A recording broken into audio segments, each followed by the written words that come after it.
legal sanctions under the anti-kickback statute and Stark Law, and some relevant examples of violations of the anti-kickback and Stark Law, as well as our own policies and procedures and other requirements we must meet related to arrangements, including our Arrangement Tracking System, or FATS. The anti-kickback statute. In some industries, it is acceptable to reward those who refer business to you.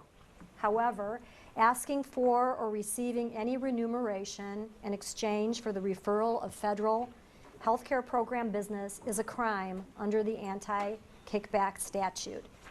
The anti-kickback statute applies to both payers and recipients of kickbacks. Just asking for or offering a kickback could violate the law.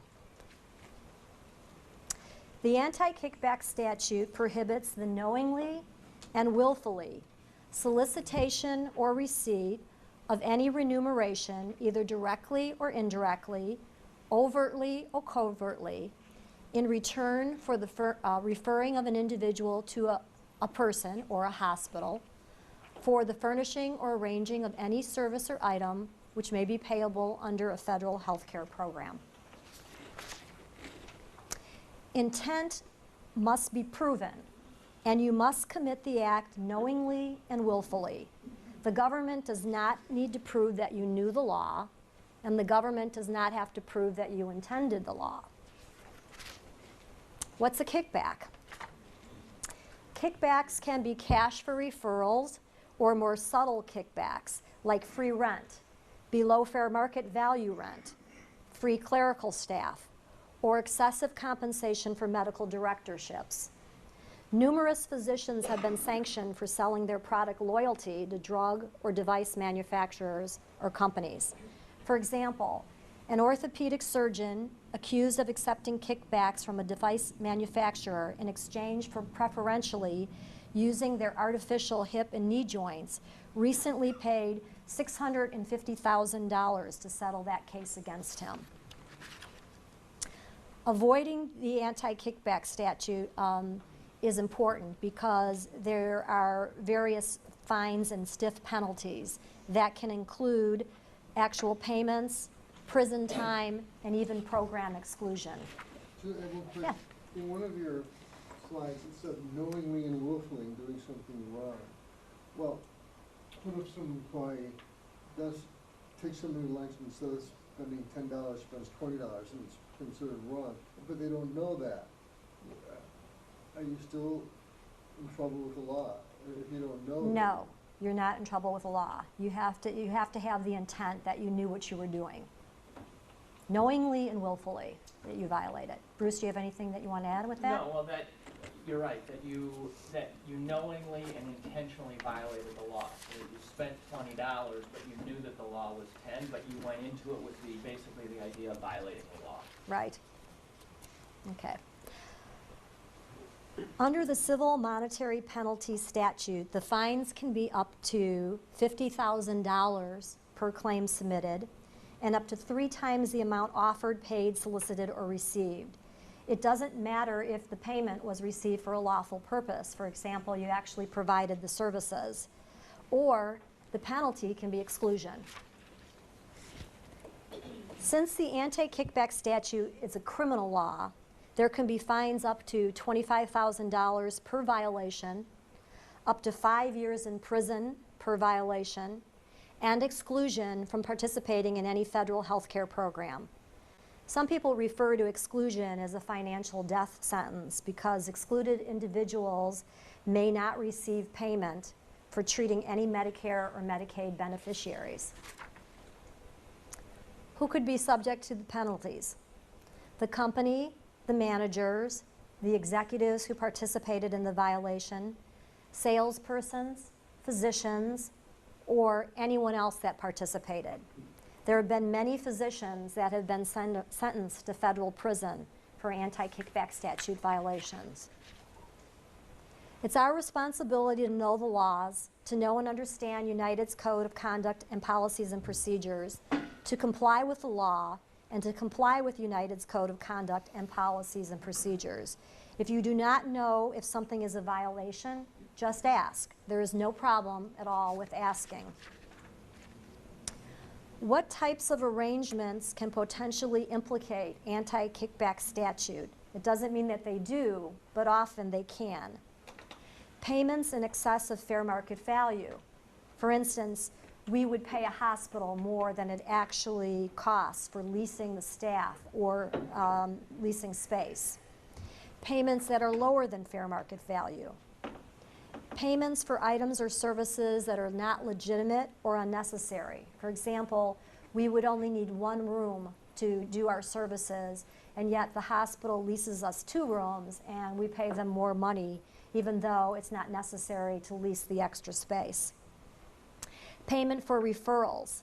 The hospital pays us more than fair market value for lithotripsy because we tell the hospital if they do that, all of our doctors will refer all their other cases to the hospital. Selective opportunities to invest. For example, we only offer investment interest to physicians that treat the most patients. Payments that would vary with the volume or value of referrals.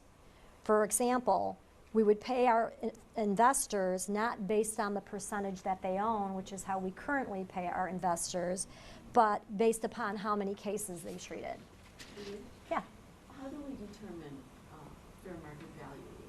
Do we do that internally, or do we have someone do that for us, determine that? Okay. Good question. How do we determine fair market value? We're going to talk a little bit more about that in some of the slides coming up. But basically, fair market value, the government would tell you that it is the amount that 2 disinterested parties could negotiate and doesn't take into account the value or volume of services. So what we do is we hire an independent outside appraiser, and that person has done fair market value reports for us based upon the different regions that we're providing lithotripsy services. So it is an outside party, and it's somebody that's independent, and they use a formula, and there's a procedure that's followed for that. That's a good question. Arrangements that potentially implicate the anti-kickback statute. Threats to take patients to another hospital. Promises or assurances that a contract will result in referrals. Promises or assurances that physicians will refer patients for other services like labs, surgery, radiology. Gifts. Examples would be a case of wine, tickets to the Cubs game, the White Sox, the Bears, or maybe taking someone to the Masters. That might be an example of a violation of the anti-kickback statute. I think tickets to the Cubs game would be a deficit, right? That's a bad thing. I think you could be right. Expensive dinners, and the lending of the use of a vacation home. Those could all be examples. Again, I mentioned it's okay if you accept or give a gift of nominal value. That's not considered to be excessive, but in this case, we're talking about excessive examples. Although some physicians believe that free lunches, subsidized trips, and gifts do not affect their medical judgment, research shows that these types of perks can influence prescribing practices. Recently, pharmaceutical companies' settlements with the Department of Justice and the OIG now require transparency in physician-industry relationships, whether by requiring the pharmaceutical company to provide the government with a list of physicians whom the company paid, and or by requiring ongoing public disclosure by the company of physician payments. The public will soon know what gifts and payments a physician receives from industry. The Patient Protection and Affordability Care Act of 2010 requires that drug, device, and biologic companies publicly report all gifts or payments that are made to physicians beginning in 2013. So this is going to be a requirement that the drug companies are going to have to publicly report on what they pay to physicians, and you as a consumer will have access to that information. The anti-kickback statute is also implicated when physicians give patients financial incentives to use their services. Red light. The federal law does not prohibit us from offering free care to Medicare and Medicaid patients. We can do that. However, if we choose to waive the co-payments from patients but bill Medicare and Medicaid, then we're not providing free care. And in some instances, this could be considered a violation of federal anti-kickback statute. Yellow law. We're free to waive a co-payment if we determine that the individual cannot afford to pay or if reasonable collection efforts fail. However, we could never advertise that it's our policy to routinely forgive co-payments. And then the green light. The rule of prohibiting routine waivers of co-payments does not apply to uninsured patients. We may treat uninsured patients for free, or we can give them discounted care per our policies. A common misconception is that the physician self-referral statute, or the Stark Law, as it's more commonly called, is the same as the anti-kickback statute. They are different laws in different titles of the Social Security Act.